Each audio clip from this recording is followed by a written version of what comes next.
بسم اللہ الرحمن الرحیم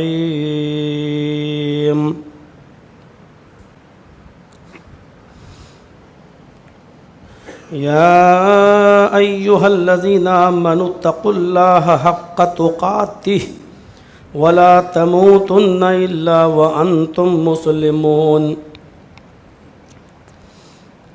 واعتصموا بحبل اللہ جميعا ولا تفرقوا واذكروا نعمة الله عليكم إذ كنتم أعداء فألف بين قلوبكم فأصبحتم بنعمته إخوانا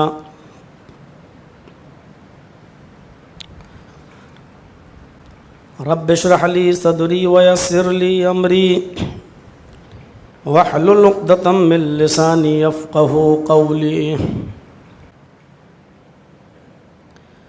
میں نے خطبہ مسنونہ کے بعد بہت ہی مشہور آیت کریمہ کی تلاوت کی ہے۔ تقریباً ہر خطبے کے اندر ہر خطیب اس آیت کو پڑھتا بھی ہے۔ یا ایہا الذین آمنوا اتقوا اللہ حق تقاتہ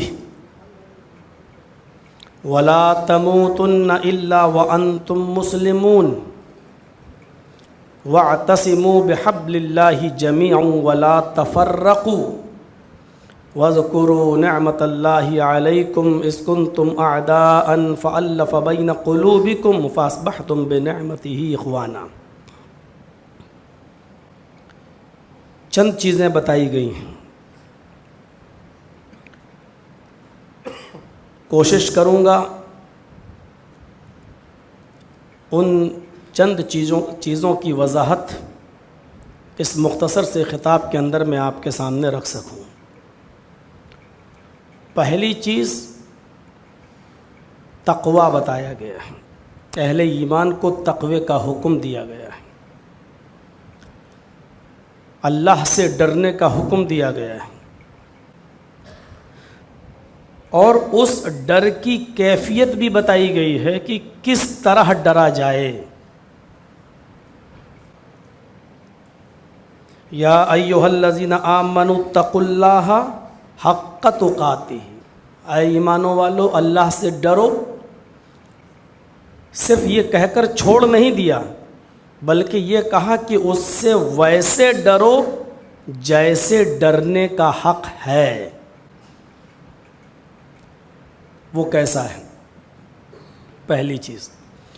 دوسری چیز یہ بتائی گئی ہے کہ وَلَا تَمُوتُنَّ إِلَّا وَأَنْتُمْ مُسْلِمُونَ، ہر انسان کو موت آئے گی، لیکن مرتے وقت جب موت کا فرشتہ تمہاری روح کو قبض کر رہا ہو، اس وقت تم پورے کے پورے مسلمان ہو، اسلام کی حالت میں ہو، اور مسلم حالت میں ہماری روح ہماری قبض عنصری سے نکلے۔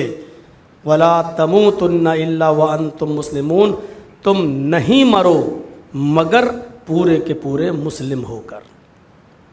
موت جب بھی آئے تو ہم پورے کے پورے مسلم ہوں۔ مسلم کس کو کہتے ہیں اور سچا مسلمان کون ہے، یہ دوسری چیز کی طرف اشارہ کیا گیا ہے۔ تیسری چیز کی طرف اشارہ کیا گیا ہے، وہ ہمارے معاشرے کا ایک حصہ ہے، اور اجتماعیت اور اتحاد کی طرف اشارہ کیا گیا ہے کہ مخالفین اسلام اور دشمنان اسلام تمہارے اختلاف سے، تمہارے بٹ جانے سے اور تمہارے الگ الگ رہنے سے وہ بہت خوش ہوتے ہیں، اس لیے تم ٹولیوں میں مت بٹو، ٹکڑوں میں مت بٹو، فرقوں میں مت بٹو، اور فرقوں کو کیسے مٹایا جائے، تفرقے کو کیسے ختم کیا جائے، تو اجتماعیت کا ایک راستہ بتایا کہ وَاعْتَصِمُوا بِحَبْلِ اللَّهِ جَمِيعًا، تم سب مل کر اللہ کی رسی کو مضبوطی سے پکڑ لو، یعنی قرآن کریم کو مضبوطی سے تھام لو، وَلَا تَفَرَّقُوا، اور فرقوں میں مت بٹو۔ یہ اصول بتایا جب تک تم قرآن کو مضبوطی سے پکڑے رہو گے فرقے نہیں ہوں گے. جب قرآن کو چھوڑ دو گے اپنے آپ آٹومیٹکلی فرقوں میں تم تقسیم ہو جاؤ گے. اجتماعیت کی طرف اشارہ کیا گیا. اور چوتھی چیز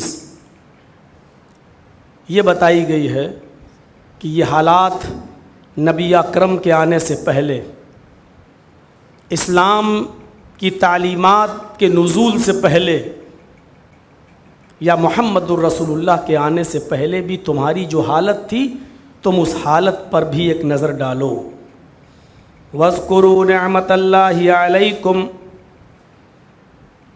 تم اللہ کی اس نعمت کو یاد کرو جو اس نے تمہارے اوپر بھیجی ہے، تمہارے اوپر کی ہے.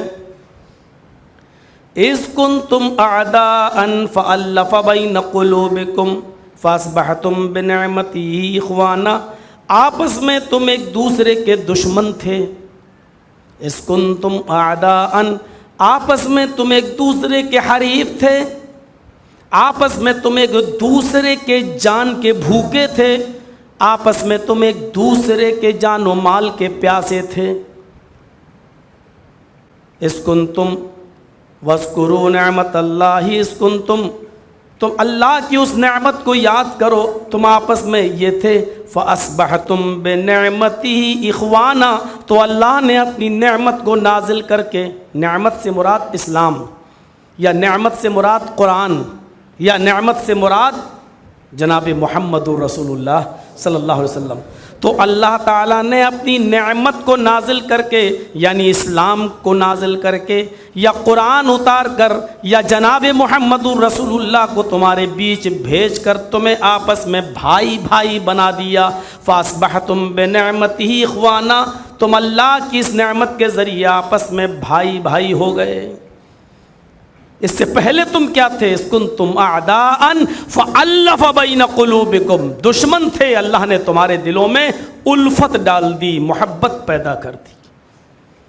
یہ چند چیزوں کی طرف اشارہ کیا ہے.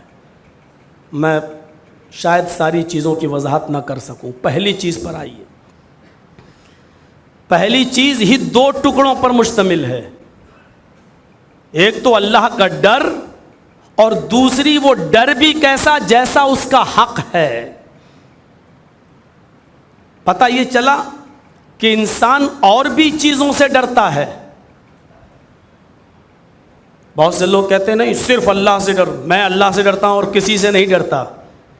یہ جملہ ہی میری سمجھ میں نہیں آتا. اللہ نے یہ کب کہا کہ دوسروں سے نہ ڈرو؟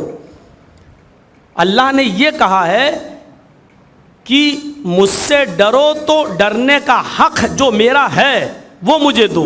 جیسے اور چیزوں سے آپ ڈرتے ہو، سانپ کے منہ میں انگلی ڈال دو گے؟ آپ نہیں ڈالو گے. ڈر ہے نا، تبھی تو نہیں ڈال رہے ہیں. تو یہ ڈر ہے نا. تو سانپ سے ڈرنے کا حق کیا ہے؟ ہم اس کے منہ میں انگلی نہ ڈالیں. سانپ سے ڈرنے کا حق کیا ہے؟ ہم اس کے بالکل قریب نہ جائیں. تو آپ اس کا حق ادا کر رہے ہیں. آگ لگی ہوئی ہے، اب آگ سے ہمیں ڈرنا ہے، اور آگ سے ڈرنے کا حق یہ ہے کہ جب آگ لگی ہے تو ہم جان بوجھ کر اس میں چھلانگ نہ لگائیں، اس میں جمپ نہ لگائیں، اس میں کودیں نہیں. تو آپ آگ سے ڈرنے کا حق ادا کر رہے ہیں. ایک اور ڈر ہوتا ہے، ماں باپ کا ڈر. نوجوان لڑکا سگریٹ پیتے ہوئے جا رہا ہے، سامنے دیکھا باپ آ رہا ہے، پھینک دی. آپ اس کو چاہے ادب کہہ لو، چاہے لحاظ کہہ لو، لیکن یہ بھی ڈر کی ایک قسم ہے. باپ سے بھی ڈرنے کا حکم ہے. باپ سے ڈرو، ڈرنے کا مطلب ادب کرو. تو یہ اس باپ سے، بڑے بھائی سے ڈرنے کا ایک حق ہے جو آپ اس کا ادا کر رہے ہیں. تو اللہ تعالیٰ کہتا ہے کہ جب تم ان تمام اشیاء کا حق ادا کر رہے ہو تو مجھ سے بھی ڈرنے کا ایک حق ہے. یا ایھا الذین آمنوا اتقوا اللہ حق تقاتہ، اللہ سے ڈرو جیسا کہ اس سے ڈرنے کا حق ہے. اب اللہ سے ڈرنے کا حق کیا ہے؟ کہ اس کو دیکھ کر بھاگو، چھپ جاؤ. وہ تو دکھائی نہیں دیتا ہے۔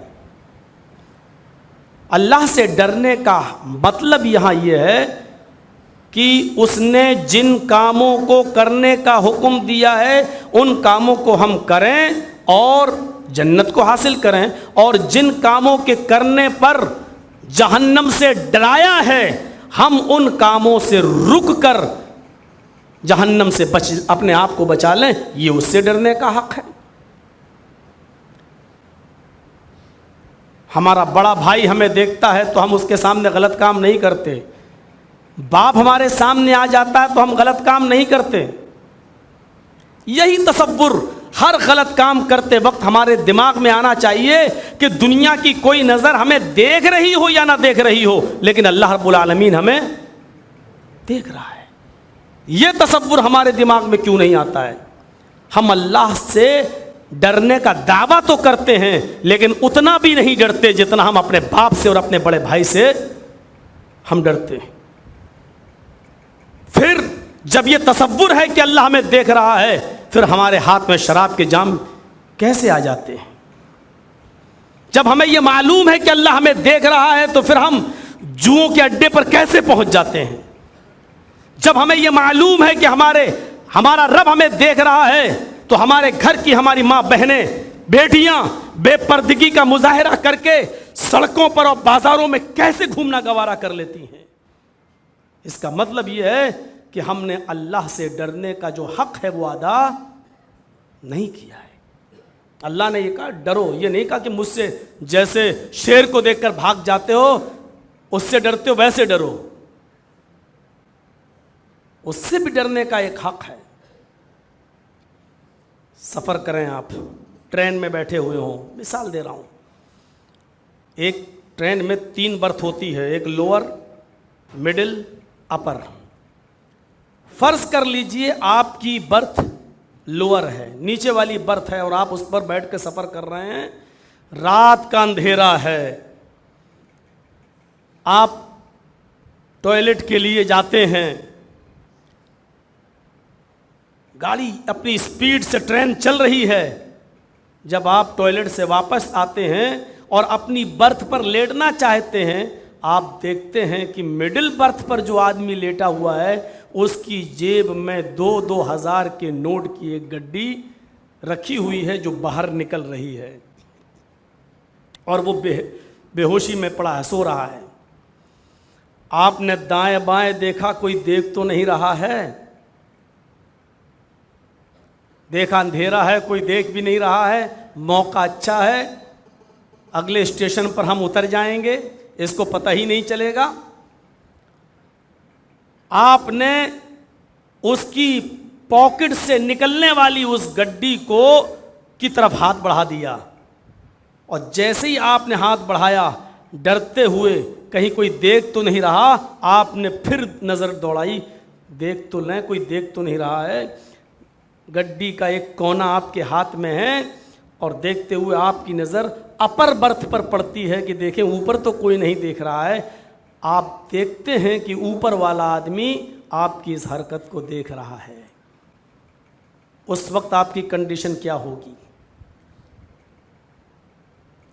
پورا کوچ سو رہا ہے، کسی کو خبر نہیں، جس کی جیب میں آپ پیسہ باہر نکل رہا اور آپ پکڑے ہیں ہاتھ میں، وہ بھی اس کو بھی نہیں معلوم، لیکن اوپر والا آدمی، اپر برتھ پر لیٹا ہوا آدمی آپ کی اس حرکت کو دیکھ رہا ہے۔ آپ فوراً اندر رکھ دیں گے اور اوپر والے آدمی سے کیا کہیں گے؟ ارے بھائی اس کا پیسہ نکل رہا تھا، میں اس کو اندر کر رہا تھا۔ یا تو ایک راستہ یہ ہوگا یا دوسرا راستہ یہ ہوگا کہ آپ اس کو نکال ہی لیں اور اوپر والے آدمی سے کہیں بھائی تو کسی سے کہنا نہیں، نصف لی و نصف لکم، آدھا میرا آدھا تیرا، ہاف آف کر لیں گے۔ یا ایک راستہ یہ ہوگا ہمارے پاس، یا ان دونوں راستوں کو اگر آپ پسند نہیں کریں گے، نہیں میں پورا ہی لے لوں، تو تیسرا آپشن یہ کہ اوپر والا چیخ نہ دے، چلا نہ دے، ورنہ جوتے اور چپلوں سے جو سواگت ہوگا میرا وہ ہم برداشت نہیں کر پائیں گے۔ آپ اس نوٹ کی گڈی کو لے کے بھاگیں اور چلتی ہوئی ٹرین سے جمپ لگانے کی کوشش کریں، اور یہ رسک آپ مول لے نہیں سکتے کیونکہ اس میں آپ کی جان کو خطرہ ہے۔ تو آپ بہتر یہ سمجھیں گے کہ اس کو ڈال دیا جائے اور اوپر والے آدمی سے کہا جائے یہ نکل رہا تھا۔ جب ایک معمولی آدمی آپ کی اس حرکت کو دیکھتا ہے تو چوری کرنے کی جرات آپ کی نہیں ہوتی۔ ہر بڑے سے بڑا اور چھوٹا سے چھوٹا گناہ کرتے وقت یہی تصور اگر ہمارے دماغ میں اللہ رب العالمین کی ذات کے بارے میں آ جائے کہ ہمیں دنیا کی کوئی طاقت یا دنیا کی کوئی نظر دیکھ رہی ہو یا نہ دیکھ رہی ہو، لیکن اللہ رب العالمین تو ہمیں دیکھ رہا ہے، اس کے یہاں ہمیں حساب و کتاب دینا ہوگا، اس کے سامنے ہمیں ایک دن کھڑا ہونا ہوگا۔ اس دن جب سارے کے سارے لوگوں پر سناٹا چھایا ہوگا تو ہمارے اعضاء، ہمارے جسم کے اعضاء ہی ہمارے خلاف گواہی دیں گے۔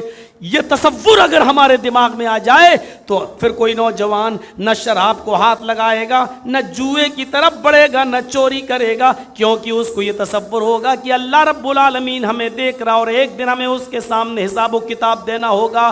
آج ایمانداری کے ساتھ اپنے گریبانوں میں جھانک کر دیکھیں اور بتائیں کیا یہ حق ہم نے اللہ کو دیا ہے؟ کیا اللہ سے ہم ڈرتے ہیں اس حق کے ساتھ؟ یہ سب کہتے ہیں، بڑے بڑے سیاسی جلسوں میں بڑے بڑے نیتا بھی بولتے ہیں ڈرنے کی ضرورت نہیں، اللہ کی قسم میں صرف اللہ سے ڈرتا ہوں، کسی سے نہیں۔ ایسی لفاظی بہت سنی ہوگی آپ نے، ایسے اسٹیجوں پر نیتاؤں کے ایسے بھاشن بھی آپ نے بہت سنے ہوں گے، لیکن حقیقت یہ ہے کہ ڈر اس چیز کا نام نہیں ہے۔ ڈر یہ ہے کہ ہمیں تصور پیدا ہو جائے۔ اس غامدیہ کا واقعہ اٹھائیے، پہاڑ کے دامن میں جس سے زنا کا صدور ہو جاتا ہے اور زنا کرنے کے بعد وہ پچھتاتی ہے، روتی ہے کہ یہ مجھ سے کیا ہو گیا ہے۔ بخاری شریف کا چیپٹر دیکھیے، آتی ہے اللہ کے نبی صلی اللہ علیہ وسلم کے پاس اور اس کو اللہ رب العالمین کے ڈر نے ایسے جھنجھوڑ کے رکھ دیا ایک گناہ کے بعد کہ وہ آتی ہے اور آتے ہی اس بات کا ڈر نہیں کہ سماج کیا کہے گا، اس بات کا ڈر نہیں کہ سماج کیا سوچے گا۔ بڑے بڑے صحابہ نبی کے پاس بیٹھے ہوتے ہیں، وہ کیا میرے بارے میں سوچیں گے، اس بات سے کوسوں دور وہ نبی اکرم کے پاس آتی ہے اور عرض کرتی ہے انی قد اصبت الحد یا رسول اللہ، اے اللہ کے رسول، جوانی کے جذبات پر کنٹرول نہ کر سکی، میرا شوہر تھا نہیں، اس لیے پہاڑ کے دامن میں ایک چرواہے کے ساتھ میں نے منہ کالا کر لیا ہے، اے اللہ کے رسول مجھ سے زنا کا صدور ہو گیا ہے، مجھے پاک کر دیجئے، اسی دنیا میں میں اپنے جرم کی سزا چاہتی ہوں، قیامت کے دن جہنم کے اندر اس کا عذاب برداشت کرنے کی طاقت نہیں ہے میرے اندر۔ یہ تصور کیا تھا؟ سماج کی بدنامی کا ڈر نہیں، سوسائٹی کی بدنامی کا ڈر نہیں، معاشرہ کیا کہے گا اس کا خوف نہیں۔ وہ آتی ہے اور کہتی ہے تطہرنی یا رسول اللہ، اے اللہ کے رسول مجھے پاک کر دیجئے، اے اللہ کے رسول مجھے صاف کر دیجئے، میں اسی دنیا میں پاک و صاف ہونا چاہتی ہوں۔ اللہ کے نبی صلی اللہ علیہ وسلم نے صحابہ سے کہا ذرا اس کا معائنہ کرو، ہوش و حواس میں بول رہی ہے کہ نہیں بول رہی ہے؟ ہاں ہوش میں ہے۔ کہا ٹھیک ہے، جرم ہو گیا ہے، ہو گیا ہے، چلو اس کو پاک کر دو، جاؤ سنسار کر دو۔ ہمارے ہاں اس قسم کا واقعہ آ جائے تو پنچایت میں اگر ہم جیسے چند ملا مولوی بیٹھ جائیں اور حاجی نمازی بیٹھ جائیں تو 50 باتیں پوچھی جائیں گی، اچھا یہ ہوا، کس نے کیا، کیسے کیا، لڑکا کون تھا، کس کے ساتھ تو نے یہ غلط حرکت کی۔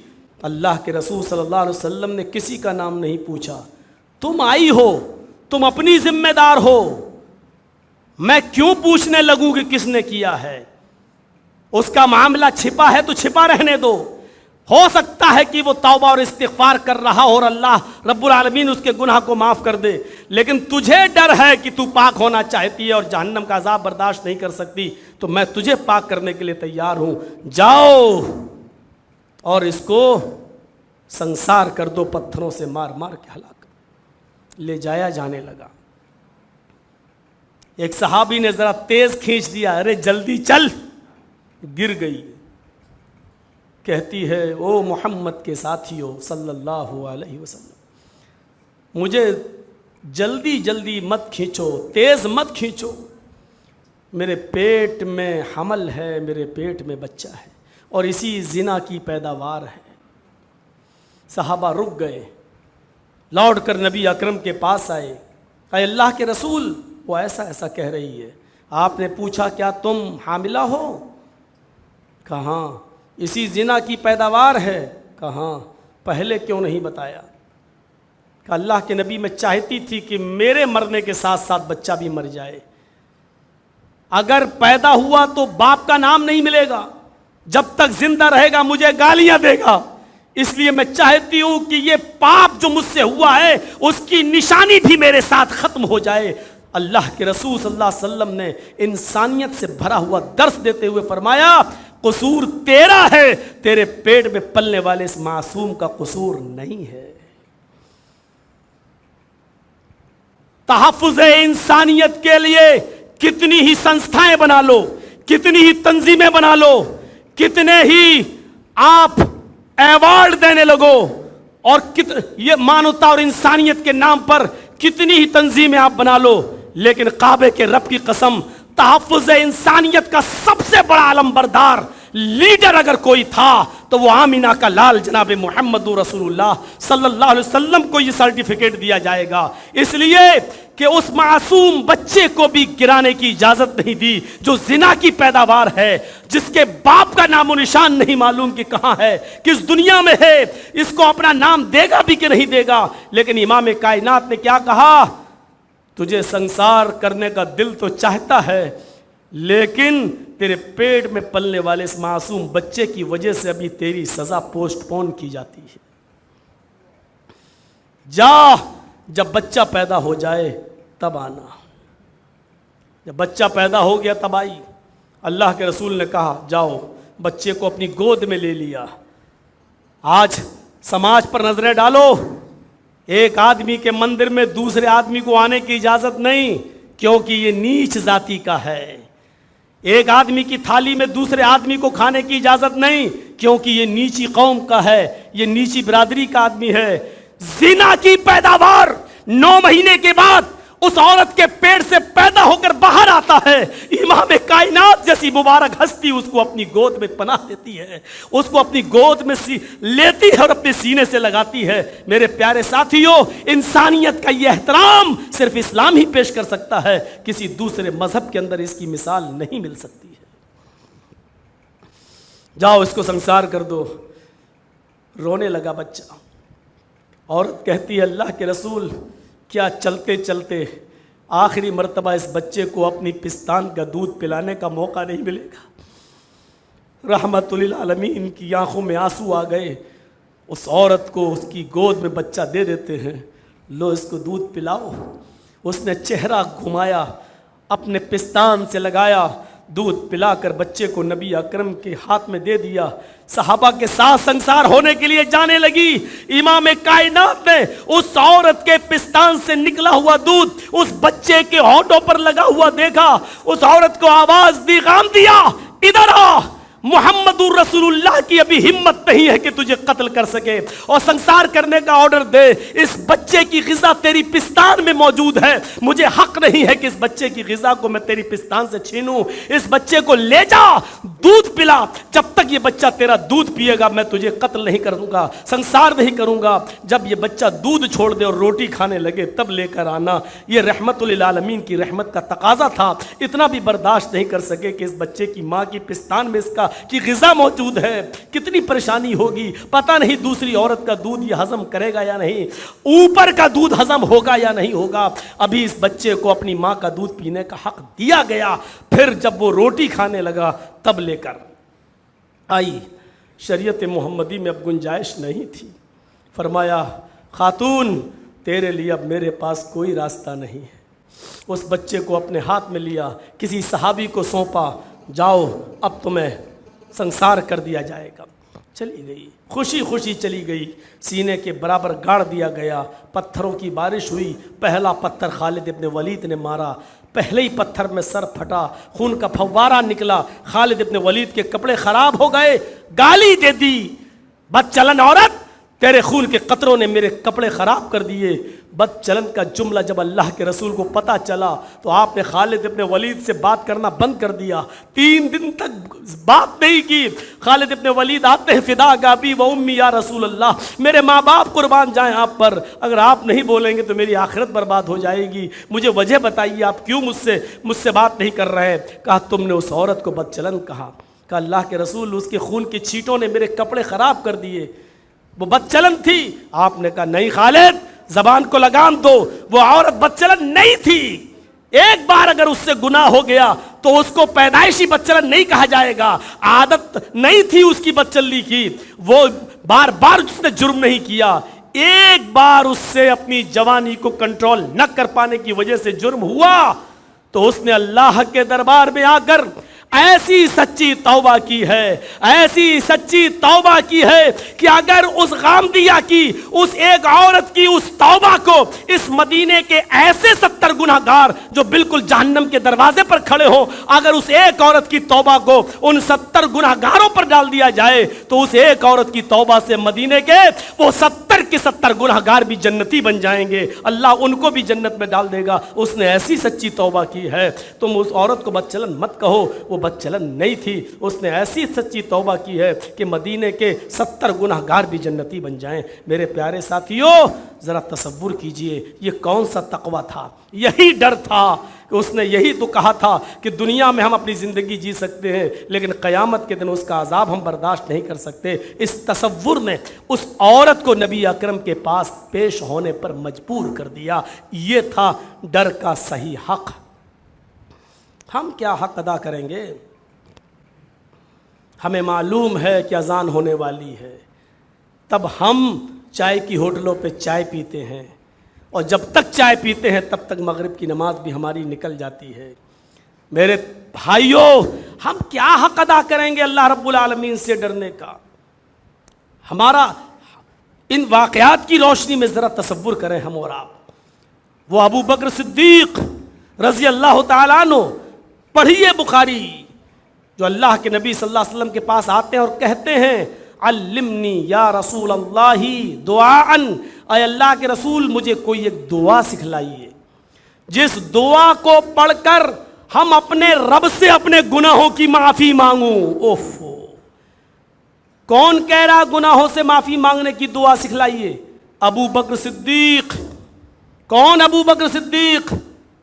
جن کے بارے میں نبی اکرم صلی اللہ علیہ وسلم نے فرمایا کہ اگر میں جنت کا دروازہ کھٹکھٹاؤں گا اور جنت میں داخل ہوں گا تو ابو بکر میرے ساتھ ہوں گے۔ وہ ابو بکر جن کے بارے میں اللہ کے نبی نے فرمایا میں حوض کوثر پر تمہارا میر کعبہ ہوں گا، جب میں لوگوں کو پانی پلا رہا ہوں گا تو ابو بکر میرے ساتھ ہوں گے۔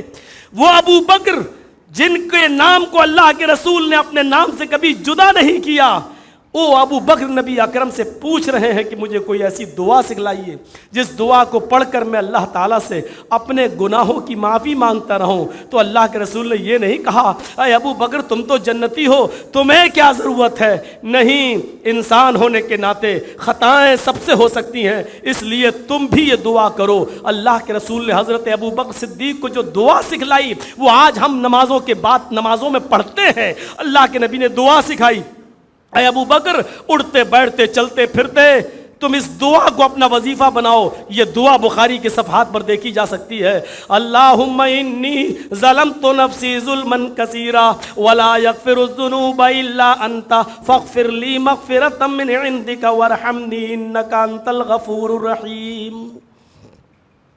اللہ کے نبی یہ دعا سکھلا رہے ہیں ان کو، اے ابو بکر تم یہ دعا پڑھا کرو۔ ذرا اس دعا کے ایک ایک لفظ کے ترجمے پر غور کیجئے۔ اللہم انی ظلمت نفسی، اے اللہ میں نے اپنے نفس کے اوپر ظلم کیا، کافی تھا جملہ، لیکن ظلمن کثیرا مفعول مطلق کی شکل میں ایک اور تاکید پیدا کر دی گئی ہے۔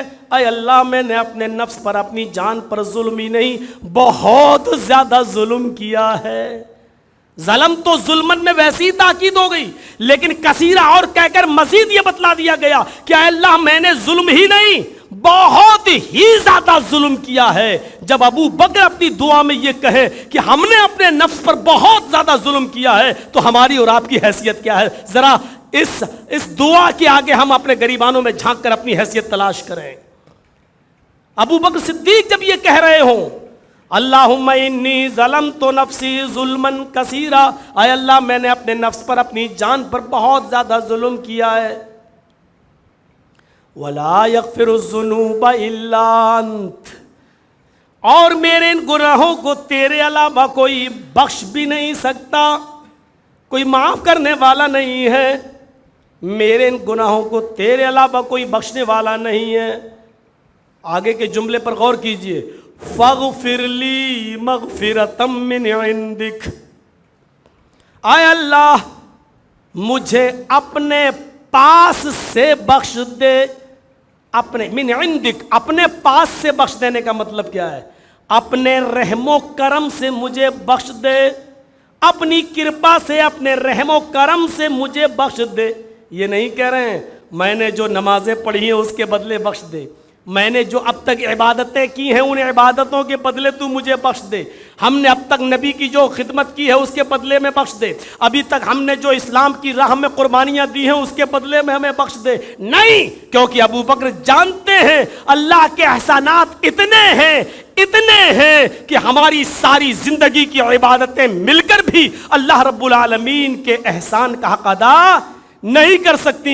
اللہ میری عبادتیں مجھے بخشوانے کے لائق تو نہیں ہیں، میرے روزے، میرے حج، میری زکوٰۃ اس لائق نہیں ہے کہ میں اپنے آپ کو بخشوا لیں جب تک تیری رحمت شامل نہیں ہوگی. اس لیے اے اللہ مجھے اپنے رحم و کرم سے بخش دے. فاغفر لی مغفرۃ من عندک وارحمنی، ہم پر رحم فرما، انک انت الغفور الرحیم، تو ہی بہت زیادہ بخشنے والا اور بہت زیادہ رحم کرنے والا ہے.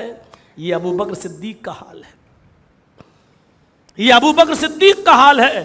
یہ دعا مانگ رہے ہیں وہ ابو بکر جن کے بارے میں اللہ کے نبی نے اپنے منبر پر کھڑے ہو کر اپنی زندگی میں 8 بار کہا تھا ابو بکر جنتی، ابو بکر جنتی، ابو بکر جنتی.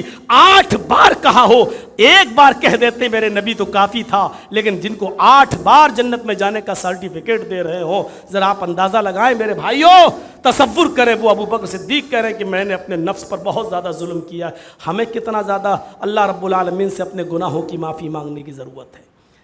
تقوی کی، پرہیزگاری کی ایسی مثالیں کہاں ملیں گی؟ یہ تھے اللہ سے ڈرنے والے. خود اللہ کے نبی صلی اللہ علیہ وسلم کی ایک خادمہ تھی، ایک لونڈی تھی جو کام کیا کرتی تھی. اللہ کے نبی اپنے حجرے میں ہیں اور عائشہ صدیقہ کے پیر پر، ران پر سر رکھ کر لیٹے ہوئے ہیں. اپنی بیوی عائشہ صدیقہ کے ران پر نبی کا سر ہے، لیٹے ہوئے ہیں. بخاری شریف کے اندر یہ واقعہ میرے بھائیوں ملے گا کہ آپ لیٹے ہوئے ہیں، اچانک خادمہ کی ضرورت پیش آئی تو آپ نے لونڈی کو آواز دی، اس کا نام لے کر اس کو بلایا، لیکن اس نے آواز تو سن لی، آئی نہیں. 3 بار اللہ کے نبی نے آواز دی، وہ نہیں آئی. آپ نے کہا عائشہ ذرا دروازے کے باہر جھانک کر دیکھو کہاں چلی گئی.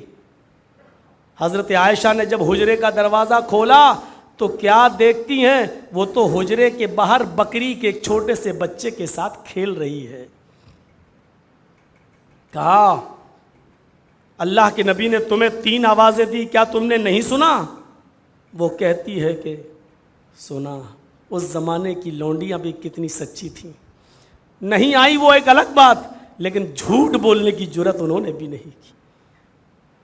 کیا کہتی ہے؟ سنا تھا. پھر کیوں نہیں آئی؟ نہیں پہنچی. کیوں نہیں بولی؟ حضرت عائشہ شکایت کرتی ہیں اللہ کے رسول آواز سننے کے بعد بھی نہیں آئی، وہ سزا دیجئے اس کو. اللہ کے نبی صلی اللہ علیہ وسلم نے اس کو بلایا، پھر پوچھا. عائشہ نے کہا تھا لیکن پھر بھی تحقیق. بیوی نے کہا کہ آپ کی آواز سننے کے باوجود نہیں آئی، لیکن پھر بھی تحقیق. غور کیجئے آپ، سنی سنائی ہوئی باتوں کو فوراً فارورڈ کر دینا اور یہاں قسمیں دیتے ہیں جس نے یہ واٹس ایپ پہ میسج پڑھا دوسرے تک نہیں بھیجا تو ایسا ہوگا ویسا ہوگا، وہ مسلمان ہے کہ نہیں. زبردستی فارورڈ کرواتے ہیں، دوسروں کو پہنچوانے کی کوشش کرتے. اللہ کے نبی نے کہا کیا میں نے آواز دی تم نے نہیں سنی؟ کہا سنا تھا۔ کتنی بار آواز دی میں نے؟ کہا اللہ کے نبی 3 بار۔ تینوں آوازیں سنی؟ جی۔ کیوں نہیں آئی؟ سر نیچے کر لی۔ اللہ کے نبی کے کان میں مسواک لگی ہوئی تھی، نماز پڑھتے تھے، کان سے مسواک نکالی کر لی، وہ مسواک آپ نے اپنے کان سے نکالی، غصے میں آنکھیں بھی سرخ ہو گئیں، 3 بار آوازیں دی پھر بھی نہیں آئی۔ آپ نے وہ مسواک لے کر آگے بڑھے، اور جیسے ہی آگے بڑھے مسواک کو اٹھا کر اس کے کاندھے پر، اس کے پیٹھ کی پشت پر مارنا چاہا، آدھی دور لے گئے، روک دی مسواک اور واپس کر لی، مارا نہیں۔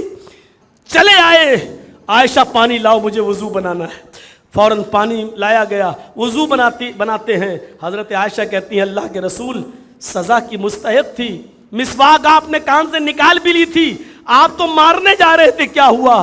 عائشہ میں نے مسواک نکالا، اس کو مارنے کے لیے جیسے ہی ہاتھ بڑھایا میرے دل میں یہ خیال آیا، اے محمد صلی اللہ علیہ وسلم، اللہ کے یہاں حساب و کتاب دینا ہے، کہیں ایسا نہ ہو کہ اس مسواک کی ہلکی سی چوٹ اس کی غلطی سے زیادہ ہو جائے، اس کو جو میں سزا دوں وہ اس کی غلطی سے بڑھ کر نہ ہو جائے، اور قیامت کے دن مجھے اس کا مواخذہ نہ ہو، میرا حساب و کتاب نہ لے لے اللہ تبارک و تعالیٰ۔ پتہ نہیں اس کی غلطی میری مسواک سے ماری ہوئی چوٹ سے بڑی تھی یا چھوٹی، مجھے نہیں معلوم۔ اگر میں اس کو ایک مسواک ہلکی سی مار بھی دیتا تو مجھے یہ ڈر پیدا ہوا کہ شاید یہ اس کی غلطی سے یہ سزا بڑی نہ ہو جائے، اگر یہ اس کی غلطی سے بڑی سزا ہو گئی تو پھر اللہ رب العالمین کیا مجھے اس کا حساب و کتاب دینا ہوگا۔ اپنے ملازموں کو گالیاں دینے والوں، 50 سنانے والوں، ذرا تصور کرو نبی اکرم کے اس تقوی کو دیکھ کر ہم اور آپ کہاں کھڑے ہوئے ہیں۔ ذرا کبھی سوچا کہ اس نے اتنی بڑی غلطی کی ہے کہ نہیں جتنی ہم نے اس کو ماں بہن کی گالیاں دے دی ہیں، جتنا ہم نے اس کو الٹا سیدھا بول دیا ہے، کیا اس کی خطا، کیا اس کی غلطی اتنی بڑی تھی بھی یا نہیں تھی؟ اور تھی تو اس کی ماں کو اور اس کی بہن کو گالی دینے کی کیا ضرورت تھی؟ میرے بھائیوں ذرا تصور کریں ہم اور آپ کہاں کھڑے ہیں اور ہماری اور آپ کی حیثیت کیا ہے۔ یہ امام کائنات کا حال ہے، یہ خود جناب محمد رسول اللہ کا حال ہے۔ لولا القوت، کہیں ہماری سزا زیادہ نہ ہو جائے اس کی غلطی سے، چھوڑ دیا۔ حضرت عمر فاروق نے اپنے غلام کو آواز دی، وہ نہیں آیا، اور جب وہ آیا تو عمر فاروق نے اس کا کان لے کے مروڑ کر 1-2 تھپڑ بھی لگا دی۔ اس نے کہا امیر المومنین آپ نے مجھے مار تو لیا، کوئی بات نہیں، لیکن آپ تھوڑا سا ٹھنڈے دماغ سے سوچ لینا کہ آپ نے جو مارا ہے وہ جائز مارا یا ناجائز مارا۔ اتنی سی بات اس غلام نے کہہ دی، امیر المومنین آپ نے مارا ہے، میں آپ کا غلام ہوں، مار میں نے برداشت کر لی، لیکن آپ کبھی تھوڑا سا سوچ لینا کہ میں نے جو مارا ہے وہ جائز تھا کہ ناجائز۔ کہاں تھے تم؟ کہا جس وقت آپ آواز دے رہے تھے اس وقت میں استنجا کر رہا تھا، میں پیشاب کر رہا تھا، آپ کی آواز سن کر میں فوراً نہیں آ سکتا تھا۔ اتنا کہنا تھا۔ عمر فاروق رضی اللہ تعالیٰ عنہ نے اپنے آپ کو اس غلام کے سامنے پیش کر کے کہا میرے کان کو اتنی تیز ایٹھو جتنی تیز میں نے تمہارے کان کو ایٹھا، تمہیں اسی دنیا میں بدلہ لینا ہے۔ اس نے کہا امیر المومنین آپ کو احساس ہو گیا میں نے آپ کو معاف کیا؟ نہیں، تم میرے مقام و مرتبے کو دیکھ کر مجھے معاف کر رہے ہو، تمہیں انتقام لینا ہوگا۔ مجبور کر دیا اس کو انتقام لینے پر، اس نے کان مروڑا، فرمایا نہیں، مجھے معلوم ہے کہ میں نے اس سے بھی زیادہ تیز تمہارے کان کو ایٹھا تھا، اور جب تک خود نہیں کہا بس اب چھوڑ دو، کیونکہ مجھے احساس ہو گیا کہ میں نے اتنی تیز تمہارا کان مروڑا ہوگا۔ میرے بھائیوں یہ تھے اپنے آپ کو پیش کرنے والے، یہ تھے اپنے آپ کو اسی دنیا میں پاک صاف ہونے کے لیے اپنے آپ کو پیش کر دیا کرتے تھے کہ اس دنیا میں انتقام لے لو میرا۔ ہم اور آپ ذرا دیکھیں، یہ تھا اللہ سے ڈرنے کا صحیح حق۔ یا ایھا الذین آمنوا اتقوا اللہ حق تقاتہ، کیا ہم اللہ رب العالمین سے ویسے ڈر رہے ہیں؟ وہ تصور ہے ہمارے اندر؟ حضرت عمر فاروق نے اپنے دور خلافت میں حضرت ابو موسیٰ اشعری کو اپنا کیشیئر متعین کیا تھا، خزانچی متعین کیا تھا بیت المال کا۔ ایک بار ابو موسیٰ اشعری کو بیت المال کے باہر ایک درہم پڑا ہوا ملا، تو انہوں نے اس درہم کو اٹھا لیا بیت المال کے باہر، آفس کے باہر وہ درہم اٹھا لیا۔ چھوٹے چھوٹے بچے باہر کھیل رہے تھے، اس میں ایک حضرت عمر فاروق کا بھی بچہ تھا، چھوٹا بچہ، اور بچے تربوز خربوز کچھ کھا رہے تھے، ان کے ہاتھوں میں پھل فروٹ تھے، لیکن عمر فاروق کے بچے کے ہاتھ میں کچھ نہیں تھا، اور وہ دوسروں کے بچوں کے فروٹ پر نظر دوڑا رہا تھا۔ ابو موسیٰ اشعری دیکھتے ہیں اتنا بڑا امیر المومنین کا بیٹا، لیکن اس کے پاس کھانے کو کچھ بھی نہیں، وہ ایک درہم اس بچے کو دے دیا، باہر پڑا تھا، لو بیٹا جاؤ کچھ لے آؤ، تم بھی کچھ کھا لو۔ بچے کے سنسکار بھی کتنے اچھے تھے، اس نے کچھ کھایا نہیں بلکہ وہ درہم لے کر گھر چلا گیا۔ حضرت عمر فاروق نے دیکھا کہ بیٹے کے ہاتھ، ایک ہاتھ خالی ہے لٹکا، دوسرا ہاتھ مٹھی بندھا ہوا ہے۔ پوچھا بیٹے کیا ہے؟ باپ کی نظر کتنی تیز تھی، ایک ایک چیز پر چلو تو بہت سی پرتیں کھلتی چلی جائیں گی، اولاد کی نگرانی کیسی، ایک ہاتھ کھلا ایک ہاتھ مٹھی بند۔ پوچھا بیٹے ہاتھ میں کیا ہے؟ مٹھی کھولی تو درہم زمین پہ گر گیا۔ عمر فاروق نے اس درہم کو اٹھایا، کہا بیٹے یہ درہم کہاں سے آیا؟ اپنی بیوی سے پوچھا تم نے دیا؟ نہیں۔ کہاں سے آیا؟ کہا میں باہر کھیل رہا تھا، چاچا نے، ابو موسیٰ اشعری نے بیت المال کے باہر یہ درہم پڑا ہوا تھا، اس کو اٹھا کر مجھے دے دیا۔ حضرت عمر فاروق وہ درہم کو لے کر اسی حال میں بیت المال جاتے ہیں اور آواز دیتے ہیں ابو موسیٰ اشعری کو۔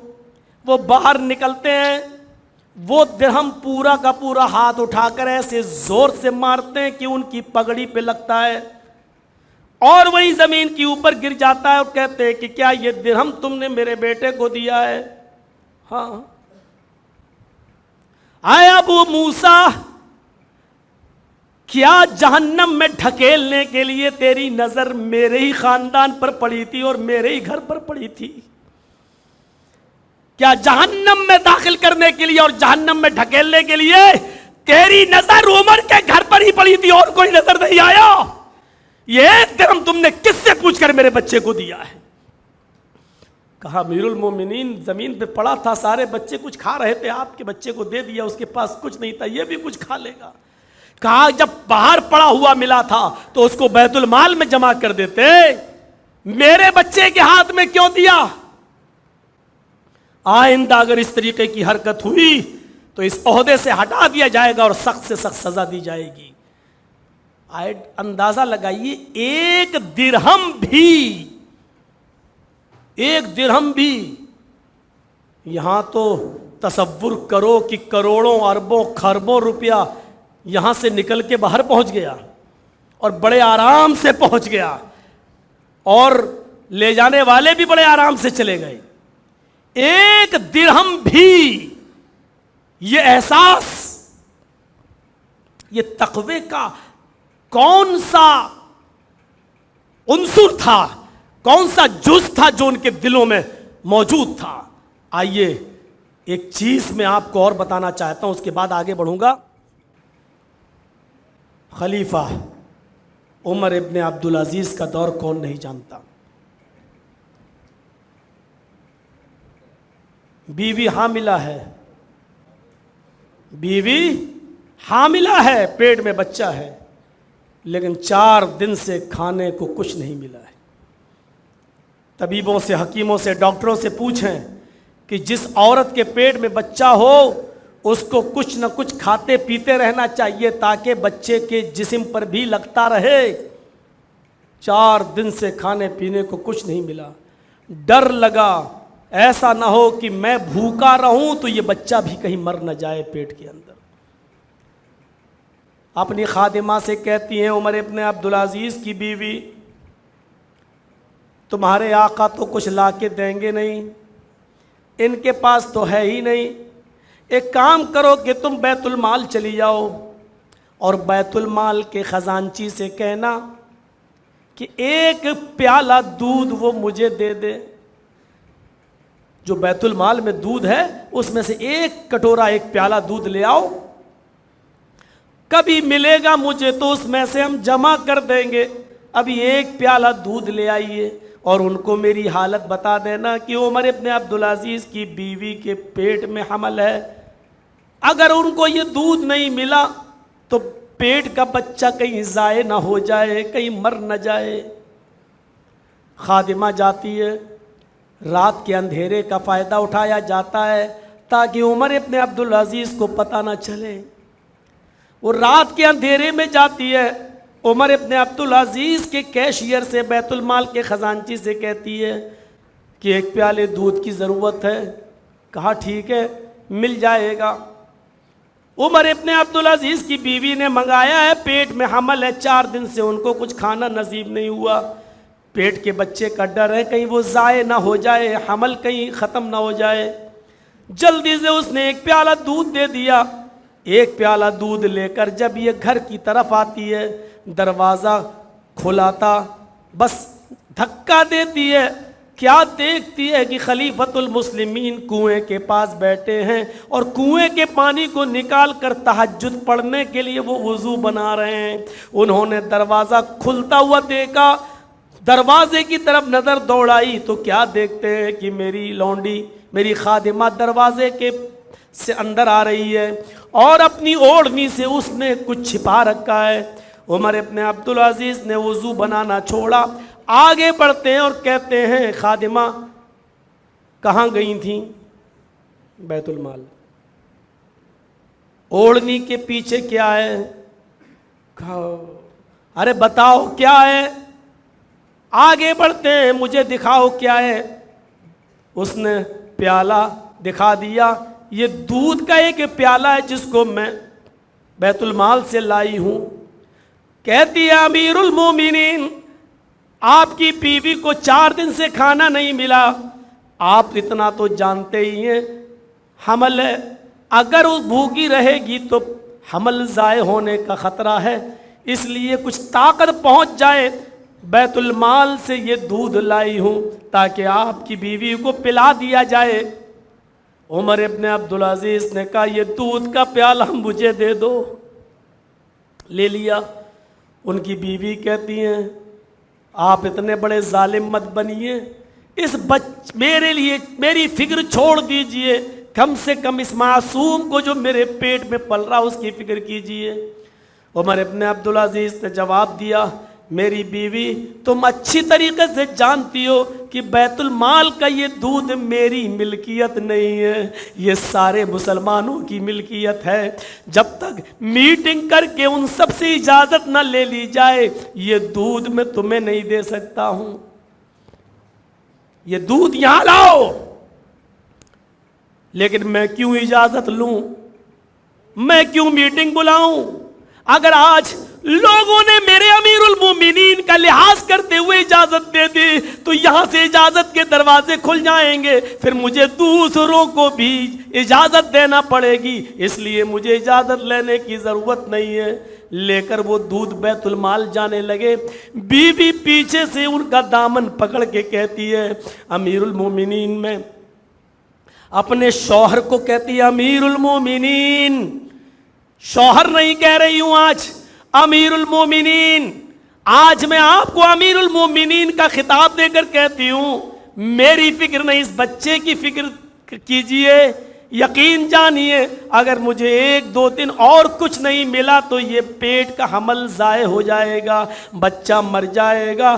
عمر ابن عبدالعزیز کا جواب سنو، کہتے ہیں میری بیوی اس پیٹ کے بچے سے کہہ دو جو تمہارے پیٹ میں پل رہا ہے اس کو کہہ دو اس کو، بول دو، اگر مسلمانوں کی امانت میں خیانت کر کے دودھ کا ایک پیالہ پینے سے تیری جان بچ رہی ہے تو نہیں چاہیے مجھے یہ بچہ، مرتا ہے تو مر جانے دو، مجھے اس بچے کا مر جانا گوارا ہے، لیکن کسی مسلمانوں کی امانت میں خیانت کر کے حرام کا دودھ پلانا گوارا نہیں ہے، مجھے اس بچے کا مر جانا گوارا ہے لیکن امانت میں خیانت کرنا گوارا نہیں ہے۔ میرے بھائیوں، اب ہم سوچیں،